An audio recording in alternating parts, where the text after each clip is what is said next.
पाकिस्तान ने अफ़गान मुहाजिरीन के ख़िलाफ़ ऑपरेशन शुरू करके उन्हें वापस भेजना शुरू किया तो कई अफ़गान मुहाजिरीन पाकिस्तान के कई शहरों में रूपोश होने लगे।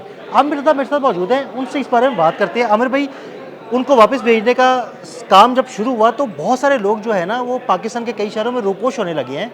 उनको किस तरह पकड़ा जाएगा, ये क्या सारा मामला क्या है, हमारे नाज़रीन को ज़रा बताइएगा। देखें, बिल्कुल आपने सही बात कही कि जब उनके उनके ख़िलाफ़ कार्रवाई शुरू हुई, किन के ख़िलाफ़ शुरू हुई, जब सितंबर 2023 में ये पॉलिसी लेकर आई गई कि जो अफ़गान महाजरीन यहाँ पर गैर कानूनी तरीके से रह रहे हैं उनको वापस भेजा जाएगा। वक्त बदलता रहा, वक्त चलता रहा और उसके साथ साथ अफ़गान तालिबान जो गवर्नमेंट है वहाँ की, वो पाकिस्तान के ख़िलाफ़ एग्रेसिव रोल प्ले करना शुरू हो गई।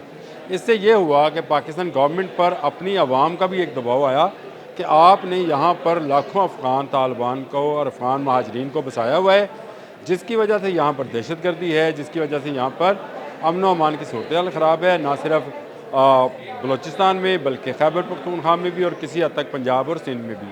तो इनको यहाँ से अब वापस भेजना चाहिए, क्योंकि 40 साल हो गए हैं इनकी मेहमानदारी करते हुए, इनकी मेज़बान बने हुए पाकिस्तानी कौम थक चुकी है।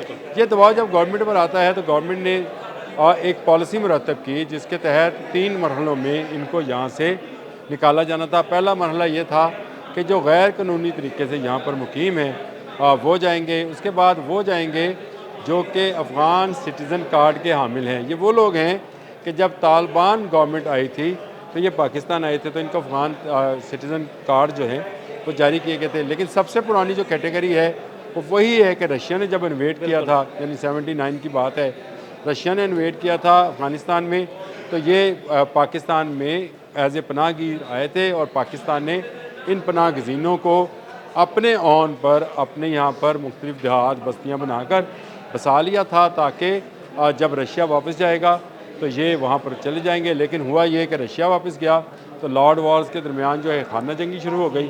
खाना जंगी के नतीजे में पाकिस्तान ने इनको रोक लिया, इनको ये कह कर के ये पाकिस्तान से अगर गए तो शायद ये उस खाना जंगी का शिकार ना हो जाए, और लंबे अरसे तक वो खाना जंगी चलती रही। फिर अमेरिका आ गया, लंबी कहानी है। उसके बाद वो सारा आपके सामने है सारे इवेंट्स। लेकिन बिलाखिर तालिबान की एक बुरी हुकूमत का सेटअप वहाँ बन गया। लेकिन इसके बाद हुआ ये कि तालिबान जो पाकिस्तान की हमायत के बायस यहाँ तक पहुँचे थे, काबुल में बैठते ही उन्होंने पाकिस्तान के ख़िलाफ़ रिश्वतवानियाँ शुरू कर दी। यहाँ पाकिस्तान में जो महाजरीन मौजूद थे, इनकी हमदर्दियाँ तालिबान के साथ थी और इन्हीं में वो ग्रुप भी मौजूद था जो बैतुल्लाह मसूद को सपोर्ट कर रहा था, जो तरीके तालिबान पाकिस्तान के बानी और सरबराह थे। और उन्हीं के जो उनके बाद उनके हलाकत के बाद जो कि अमेरिका के ड्रोन हमले में मारे गए थे, उनके बाद जो लोग आए जिन्होंने TTP बनाई, उन्होंने प्योरली अमेरिका के ख़िलाफ़ जहाद तो नहीं करना था, उन्होंने इसको पाकिस्तान के जहाद के साथ जोड़ दिया कि पाकिस्तान के ख़िलाफ़ हमने जहाद करना है। और वो यहाँ पर महाजरीन की सूरत में बैठे थे और अफ़गानिस्तान में वो बैठे थे एक ऐसी पनाहगाह में जहाँ पर उनको छेड़ा नहीं जा सकता। लंबे अरसे तक ये मामला चला। 2023 में जब ये पॉलिसी बनी उसके बाद बहुत सारे अफ़गान जो हैं उन्होंने भेस बदलने शुरू कर दी। ये मेरी रिपोर्ट नहीं है, गार्डियन की रिपोर्ट है, ये एमनेस्टी इंटरनेशनल की रिपोर्ट है, इस पर आपको रॉयटर्स की रिपोर्ट मिल जाएगी और बहुत सारे दूसरे जो अदारे हैं, जो बैनुल अक़वामी एजेंसियाँ और अदारे हैं, उनकी रिपोर्ट्स मौजूद हैं। जिस वक्त आप मुझसे मिले थे तो मैंने आपसे कहा था मैं एमनेस्टी इंटरनेशनल की रिपोर्ट ही पढ़ा हूँ। उसमें बहुत सारी दास्तानें हैं कि लोग क्यों वापस जाना नहीं चाहते हैं। कोई गुलकार है, कोई मौसीकार है, कोई टीचर है, वो कहते हैं हमें तालिबान से ख़तरा है। और लेकिन ये सिर्फ चंद लोगों की दास्तानें हैं। असल बात यह है कि जहाँ पर जो लोग मौजूद हैं उनकी हमदर्दियाँ आज भी तरीके तालिबान पाकिस्तान और तालिबान अफ़गानिस्तान के साथ हैं, और वो यहाँ से जाना इसलिए नहीं चाहते हैं कि यहाँ रहकर उनको अच्छा खासा पैसा बसूरत स्मगलिंग और बसूरत उसको क्या कहेंगे, जो लोगों को बाहर भिजवाया जाता है, यानी जो लोगों की स्मगलिंग की जाती है उसके हवाले से। अच्छा, इसके अलावा ह्यूमन स्मगलिंग और ये पैसे के अलावा दहशतगर्दी भी तो वो वही लेके आ रहे हैं ना, यहाँ पे दहशतगर्दी को पनाह देने का भी एक उनका तरीकाकार रहा है, कारोबार है। बिल्कुल ह्यूमन ट्रैफिकिंग उनका कारोबार है। तो इसके बाद पाकिस्तान गवर्नमेंट ने ये फैसला किया कि ये हम जो मरहलावार शुरू किया हुआ है काम, ये हम इसको एक ही दफ़ा में ख़त्म करते हैं और तमाम की तमाम जो अफ़गान बस्तियाँ हैं उनको ख़त्म किया जाता है। आपके पंजाब में तकरीबन 90,000 के करीब अफ़गान मौजूद थे, जिनमें से 80,000 अभी गए हैं, 10,000 कहाँ हैं? मतलब वो नहीं मिल रहे, कुछ लोग इसी रोपोश तरह हो गए हैं, कुछ के बारे में भी कुछ पता नहीं लग रहा चलिए, कि रिपोर्ट्स तो ये कहती हैं कि इन्होंने अपने हुलिये तब्दील किए, इन्होंने अपनी दाढ़ियाँ मुंडवा ली, इन्होंने अपने नाम तब्दील किए। यहाँ पर बहुत सारे लोग जो हैं वो अपने शनाख्ती कार्ड और पासपोर्ट तक मुख्तलिफ जो ये महकमे हैं उनके लोगों से मिलकर बहुत अरसा पहले बनवा चुके हैं, और पिछली गवर्नमेंट में ये काम बहुत तेज़ी से हुआ है कि उन्होंने अपनाया। इसीलिए अब सारे सूबों में कॉम्बिंग ऑपरेशन जो है उसको शुरू किया गया है, और रिपोर्ट्स ये कहती हैं कि इससे इनमें खौफ व हरास फैल गया है। खौफ व हरास किस चीज़ का है? खौफ व हरास इस चीज़ का है कि अब इनको यहाँ पे छोड़ा नहीं जाएगा। ये जो कॉम्बिंग ऑपरेशन है इसमें आपकी और मेरी ज़िम्मेदारी भी यही बनती है, शहरियों की ज़िम्मेदारी भी यही बनती है कि एक एक बंदे की निशानदेही कहे, जो आपके करीबी लोग आबाद हैं आप पता करें ये कहाँ से आए हैं, क्योंकि खैबर पख्तूनख्वा और बलूचिस्तान 2 इलाके ऐसे हैं जहाँ अफ़गान बलोची बोलते हैं, और खैबर पख्तूनख्वा में अफ़गान जो हैं पश्तो बोलते हैं, हिंदको बोलते हैं, हज़ारा लैंग्वेज बोलते हैं। ये 3-4 लैंग्वेजेस हैं जो कि अफ़गानिस्तान में भी बहुत कबीलों की ज़ुबान है, फ़ारसी भी इसमें शामिल है। तो वो लोग यहाँ पर जल्दी मिक्सअप हो जाते हैं। पंजाब में ज़रा मिक्सअप होना उनके लिए मुश्किल था, सिंध में भी मुश्किल था, लेकिन पंजाबी और उर्दू भी ये लोग वक्त के गुजरने के साथ साथ सीख गए हैं।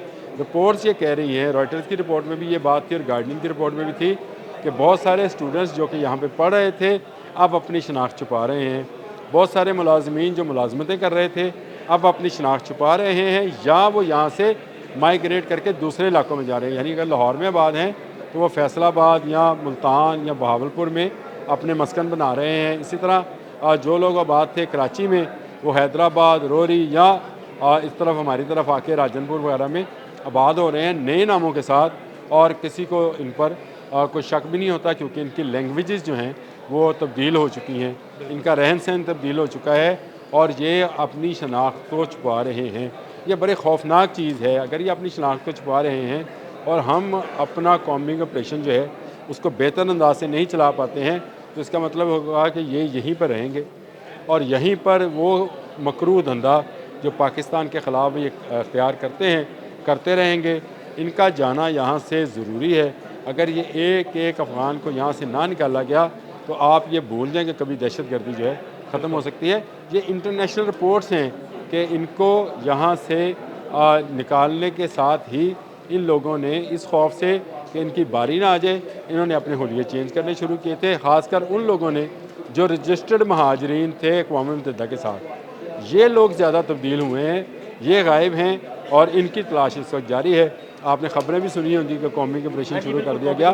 तो कॉम्बिंग ऑपरेशन का मतलब यही है कि जिस तरह से हम सर के बालों में से कंघी के ज़रिए जुएँ निकालते हैं, इनको निकाला जाएगा। आमिर भाई, यहाँ मैं एक बात और कहना चाहूँगा कि इन कॉम्बिंग ऑपरेशंस के दौरान फॉर एग्जांपल अगर कोई पाकिस्तानी शहरी है और उसको तलाशी ली जाती है, उसका आईडी कार्ड चेक किया जाता है, तो बड़े अच्छे तरीके के साथ आप कानून नाफिज करने वाले इदारों के साथ ताउन करें, उन्हें अपने शनाख्ती कार्ड चेक करवाएं, ताकि उन्हें किसी किस्म का मसला ना हो, किसी किस्म की रजिस्टर्स उन्हें पेश ना आए। जिसके पास नहीं होगा, जो 2 नंबर शहरी होगा, वो फ़ौरन पकड़ा जाएगा। ये बिल्कुल आपने सही बात कही है, ये करना चाहिए। तमाम शहरियों का ये फ़र्ज़ है कि वो कानून नाफिज करने वाले इदारों का साथ दें। बिल्कुल, बहुत शुक्रिया आमिर भाई। आमिर रज़ा ने बड़ी तफसील के साथ आपको बताया कि किस तरह अफ़गान शहरी पाकिस्तान के मुख्तलिफ शहरों में रूपोश हो रहे हैं, लेकिन इंशाल्लाह उन तमाम शहरियों को, यानी उन तमाम अफ़गान शहरियों को कॉम्बिंग ऑपरेशन के ज़रिए पकड़ लिया जाएगा और उन्हें वापस अफ़गानिस्तान भेज दिया जाएगा। अदील अहमद और आमिर रज़ा को इजाज़त दीजिएगा। अल्लाह हाफ़िज़।